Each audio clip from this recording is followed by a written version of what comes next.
Eh, Vamos a leer en el primer libro de Samuel. No sé si recuerdan, pero la última vez que me tocó compartir habíamos empezado un estudio o unas reflexiones sobre este libro histórico del Antiguo Testamento, que en la Biblia hebrea, como decíamos la otra vez, es un solo libro, ¿no? Nosotros tenemos una primera y una segunda parte, pero en el canon de la Biblia o de la ley hebrea es solo uno.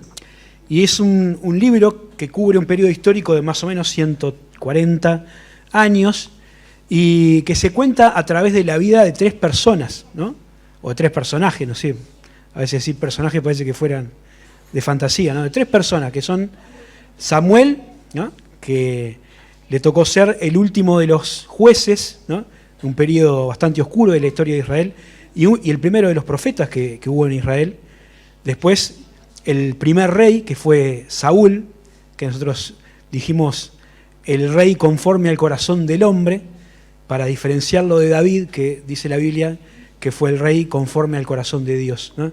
Y estos tres hombres, a través de sus vivencias, básicamente, es que tenemos el relato de este tiempo de Israel. Un tiempo donde hubo un cambio radical en la forma de gobierno, porque hasta ese momento Israel estaba más o menos organizado en cada una de las tribus, ¿no? No tenían un gobierno independiente ni un liderazgo central, y eventualmente cuando surgía la necesidad, el Señor levantaba a alguno de estos caudillos o jueces para enfrentar a algún enemigo común, pero en general cada tribu se manejaba por la suya, hasta que llega este momento donde los israelitas piden un cambio y lo hacen tristemente para ser como las naciones que estaban a su alrededor, ¿no? Rechazan este gobierno más o menos directo de parte de Dios a través de la ley que había dado por medio de Moisés años atrás, para tener un rey como tenían las demás naciones, ¿no? Y fue así que pidieron un rey como tenían las demás, como fue Saúl, que vamos a ver cuando llegue ese tiempo en la historia. Pero el libro comienza un poco lejos de estos acontecimientos, en la casa de una familia común y corriente, que era la familia de un hombre que se llamaba Elcana, ¿no? El otro día me dijeron que no hice el chiste, y yo he dicho que no lo iba a hacer, pero bueno, a pedido del público, decían que era el primer oficio, ¿no? ¿Cómo era?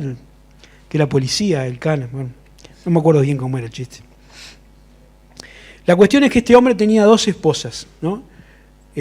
Una se llamaba Ana y la otra se llamaba Penina, ¿no? Y el conflicto entre ellas era muy marcado porque Ana, que era la esposa a la que Elcana amaba más, no podía tener hijos. Y eso era un estigma social, una carga y un motivo de burla constante de la otra esposa, que sí los tenía.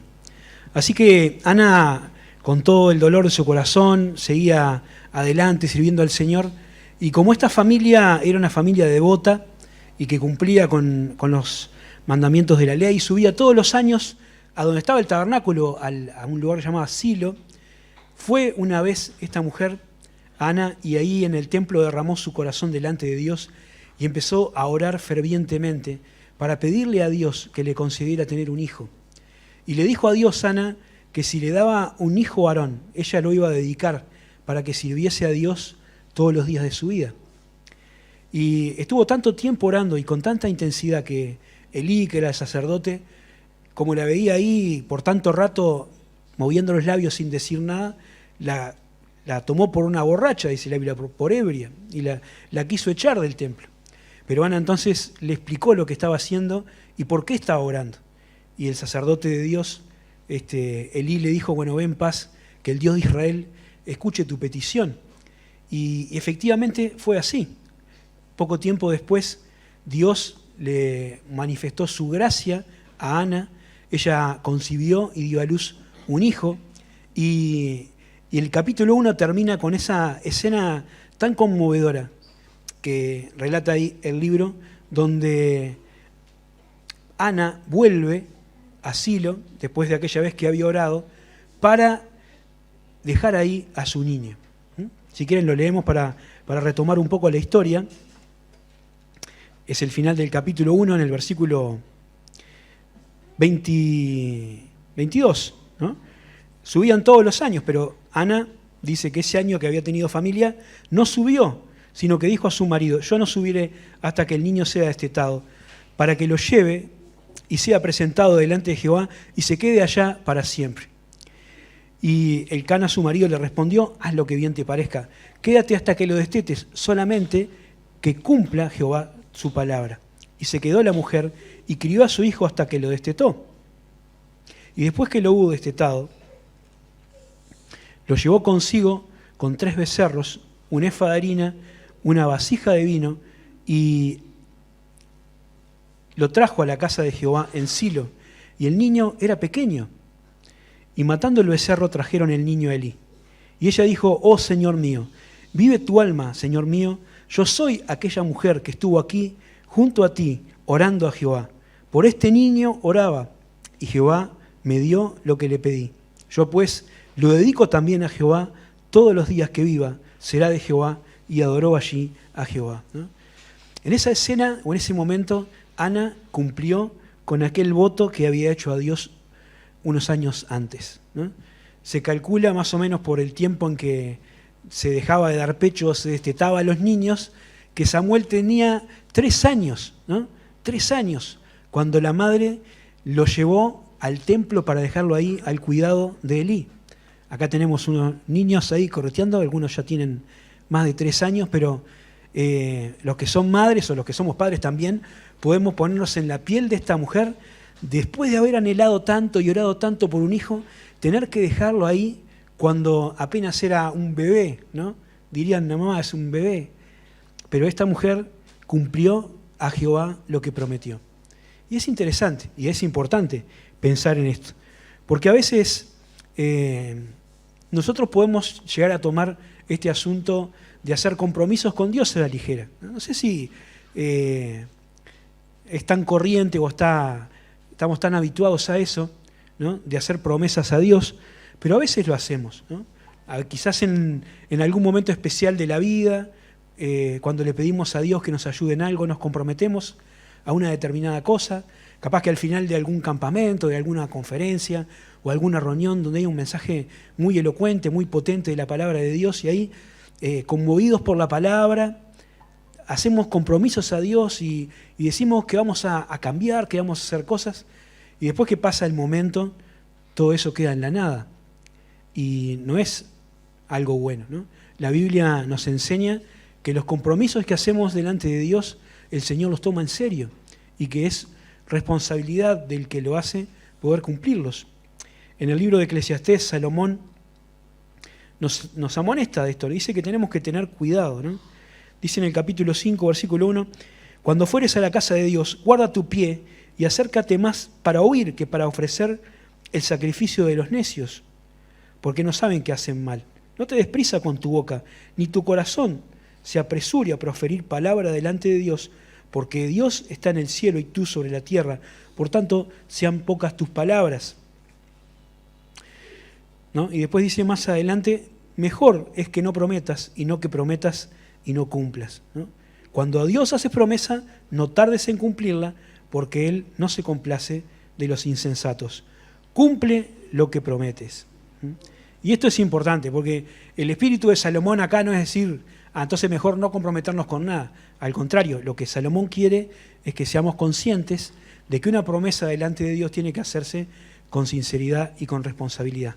Como hizo Ana, ¿no? Ana había prometido a Dios que si le daba un hijo varón, lo iba a entregar para que sirviera a Dios todos los días de su vida. Y lo hizo. Cuando llegó el momento, no dudó en cumplir su voto al Señor. Y aunque Samuel era tan pequeño, lo dejó ahí en la casa de Elí, en el tabernáculo del Señor, para que sirviera al Señor.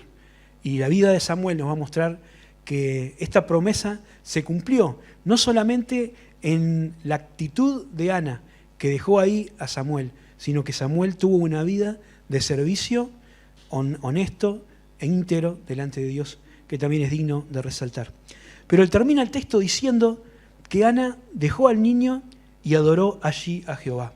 Había llevado los sacrificios que correspondían y no solamente eso, sino que también tuvo una oración, ¿no? O un cántico, como dice en el capítulo 2. Y es interesante, ¿no?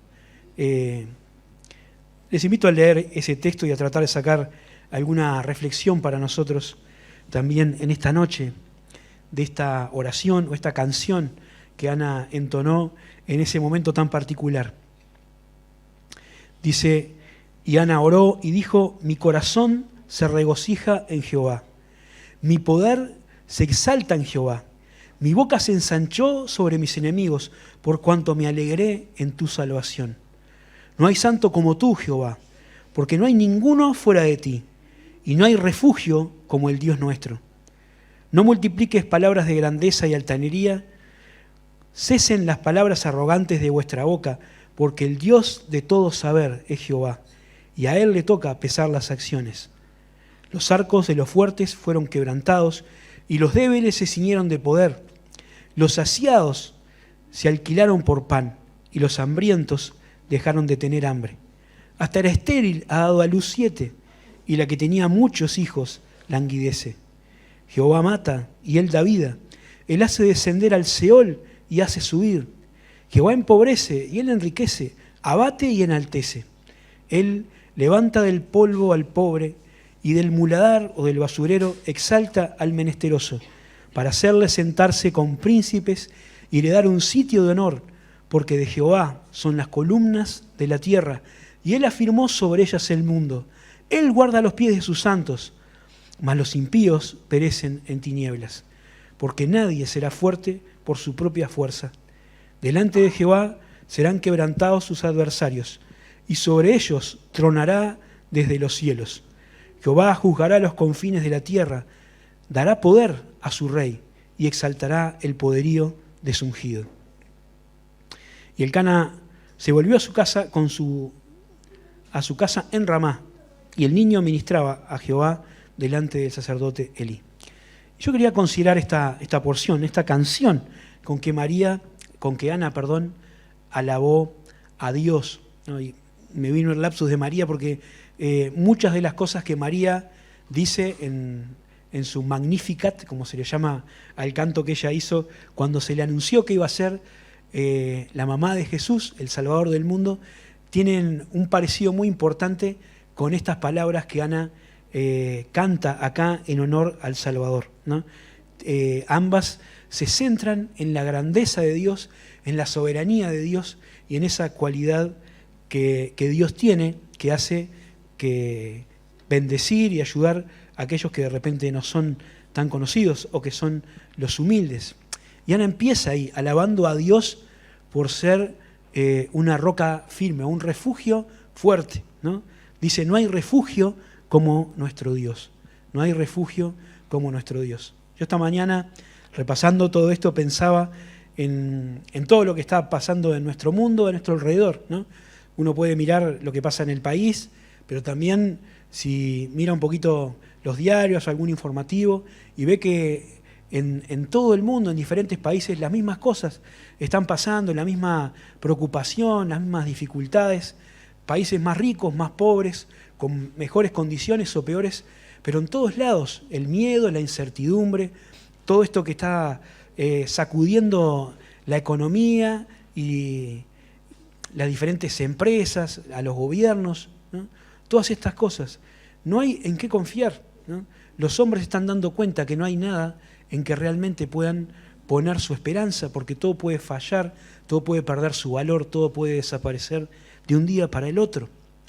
Y el único refugio firme, el único lugar seguro donde podemos escondernos o buscar seguridad es en nuestro Dios, ¿no? Como decía David en el Salmo 46, aunque la tierra tiemble, en el Señor tenemos un refugio, en Él podemos confiar. El Señor no se va a mover aunque los montes se traspasen al corazón del mar. Y qué bueno es saber esto en este tiempo en donde hay tanta angustia, ¿no? Y tanta ansiedad y tanta desesperación a nuestro alrededor. Quizás a nosotros también a veces nos puede afectar por diferentes circunstancias, ¿no? En la familia, en el trabajo, en tantas cosas que afectan nuestra mente. Que podamos recordar esta expresión. Nuestro refugio es el Señor. No hay otro Dios, otro refugio como el Dios de Israel.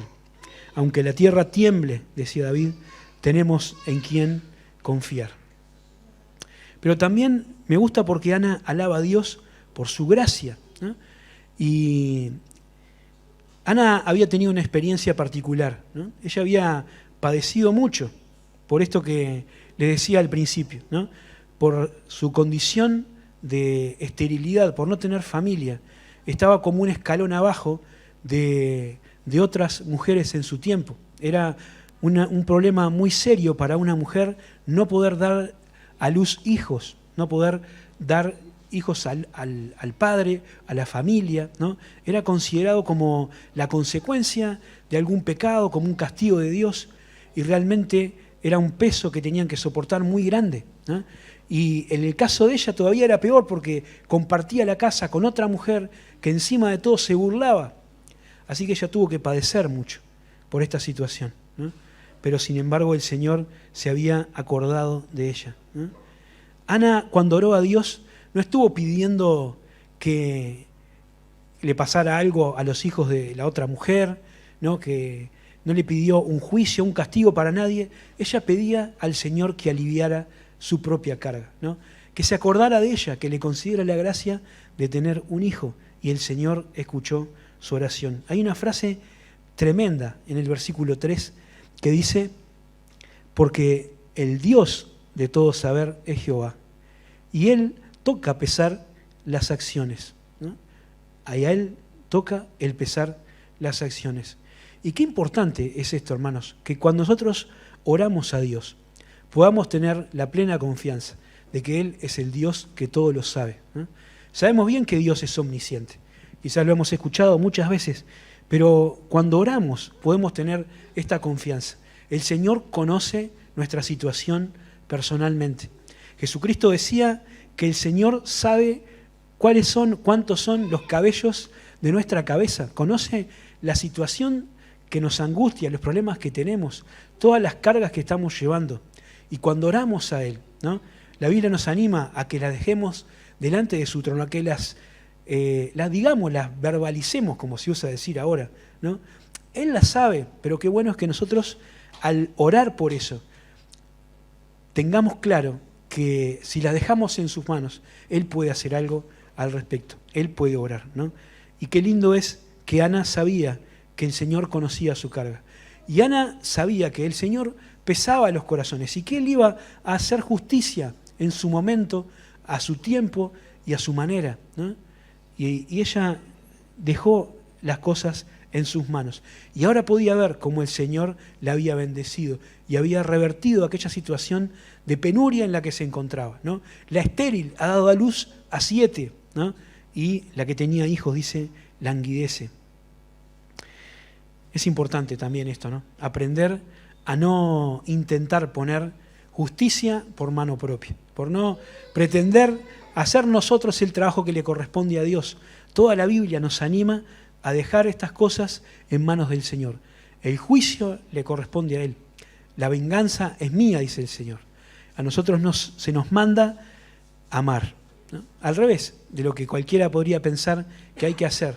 Se nos manda pagar bien por mal, ¿no? Alimentar y dar de tomar a aquellos que nos ultrajan y nos persiguen. Orar por ellos, mostrarles el amor de Dios, porque esto es lo que Dios hace, ¿no? En esto vamos a mostrar a otros que somos hijos de Dios, porque Dios hace lo mismo. Dios hace salir el sol sobre buenos y malos, hace llover sobre justos e injustos. Y Él a su tiempo va a establecer el juicio. Pero ahora nuestro deber es mostrar el amor de Dios a todas las personas. María usó palabras similares, decíamos hace un rato, y ella también menciona este proceso que hace Dios, ¿no? Cómo Dios saca al pobre del polvo, ¿sí? Y lo levanta. Cómo levanta al que está en el muladar o en el basurero y lo enaltece, lo pone en el lugar de honor para compartir con los príncipes, ¿no? Y esto, nosotros nos podemos identificar con esto.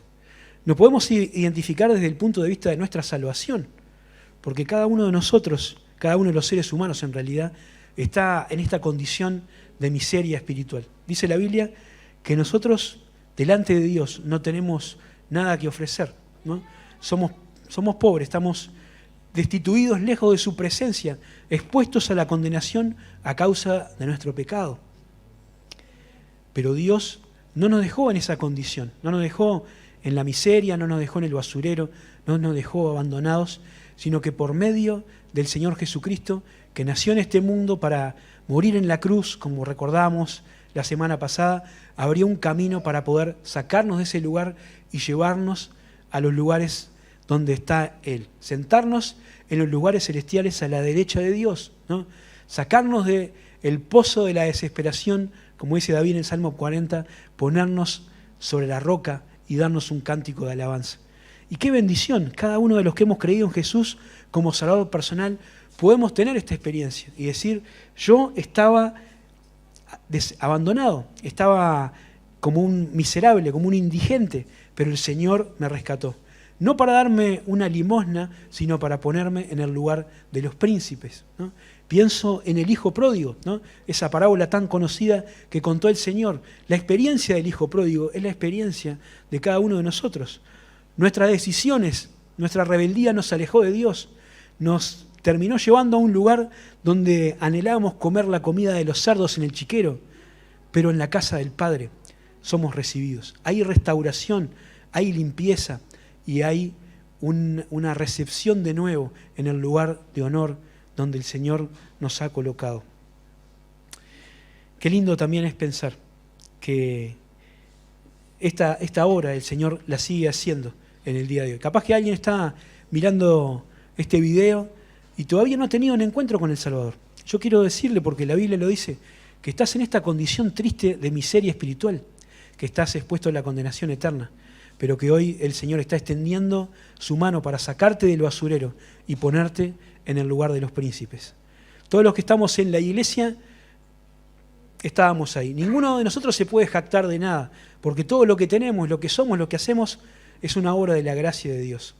Pablo escribe en la carta a los Corintios, en el capítulo 1, y le dice a los hermanos, mírense un poco entre ustedes. Mírense a ver si alguien es alguien poderoso, según la carne, alguien es millonario, alguien es un sabio, alguien es un personaje reconocido. Capaz que había alguno, pero la mayoría no, ¿no? Y dice que Dios escogió a lo necio, a lo vil, a lo menospreciado del mundo para mostrar lo que Él es capaz de hacer con esta clase de personas que el mundo desprecia y hacer la gran obra de la iglesia de Jesucristo. El Señor usa su gracia para rescatarnos, nos saca del polvo, nos pone en el lugar de honor, pero también en cuanto a su obra, qué lindo es pensar que el Señor es capaz de usar cualquier material, ¿no? Como decíamos recién, que para el mundo puede no ser útil o puede no ser importante, pero el Señor lo utiliza para su gloria. Y en esto podemos identificarnos también cada uno de nosotros, ¿no? A veces el Señor nos hace pasar por situaciones así, ¿no? Por situaciones de tensión, de estar algún tiempo en un lugar de humildad, para después levantarnos y honrarnos, ¿no? Dice Ana en el capítulo 1 que ella no podía tener hijos porque el Señor no se lo había permitido, ¿no? Pero ese impedimento temporal en el que Dios la había puesto tenía este propósito, demostrar su grandeza, su misericordia en ella, para que pudiera ver en toda su dimensión lo que es la gracia de Dios, ¿no? Y gozarse en Dios como roca firme, como Salvador, como gracia, como aquel que también controla el destino del mundo y que lleva adelante sus planes. Los versículos finales de la oración son muy importantes porque también tienen una profecía que va hasta Jesús, hasta el Mesías. Dice en el versículo 9, ¿no? Él guarda los pies de los santos, mas los impíos perecen en las tinieblas, ¿no? Y qué cosa linda también esta expresión, ¿no? Él guarda los pies de los santos. El Señor cuida de sus hijos, ¿no? Dice que Él es el fundador de la tierra, ¿no? El que tiene todas las cosas bajo control. No hay nada que se escape de las manos del Señor. A veces nos son difíciles de entender las cosas que pasan y nos sentimos abrumados por tantas malas noticias y por cosas que no entendemos de lo que Dios permite en este mundo. Pero el Señor es el que está al control de todas las circunstancias. Dice, de Él son las columnas de la tierra. Él afirmó el mundo y Él sabe lo que hace. Y Él guarda los pies de los santos. Eso no quiere decir que no suframos situaciones complicadas, que no nos toque pasar por la enfermedad, por el desempleo, por un problema económico, por un problema familiar, pero significa que el Señor está a nuestro lado en cada paso del camino, ¿no? Asaf en el Salmo 73 tiene una expresión que me gusta mucho, ¿no? Dice él, tú siempre estuviste conmigo, me tomaste de la mano derecha. Y aunque a veces este hombre no se daba cuenta de esa circunstancia y pensaba que Dios estaba muy lejos y que estaba desatento a lo que él le pasaba y a lo que estaba sufriendo, al final termina reconociendo que el Señor lo tenía sujeto todo el tiempo. Y hermano, qué bueno es poder confiar en todo eso. El Señor nunca nos ha fallado, nunca nos ha soltado. Él está siempre a nuestro lado en toda circunstancia. Nos puede tocar la muerte, puede tocar la enfermedad. De hecho, seguramente nos toque pasar por trances de esos, u otras situaciones complicadas. Pero qué bueno es saber que Él nos cuida y que no hay ninguna cosa que pueda pasar, ni de acá ni de allá, ni lo alto ni lo profundo, dice Pablo, que nos pueda apartar del amor de Cristo. Dice más adelante otra frase que está muy interesante.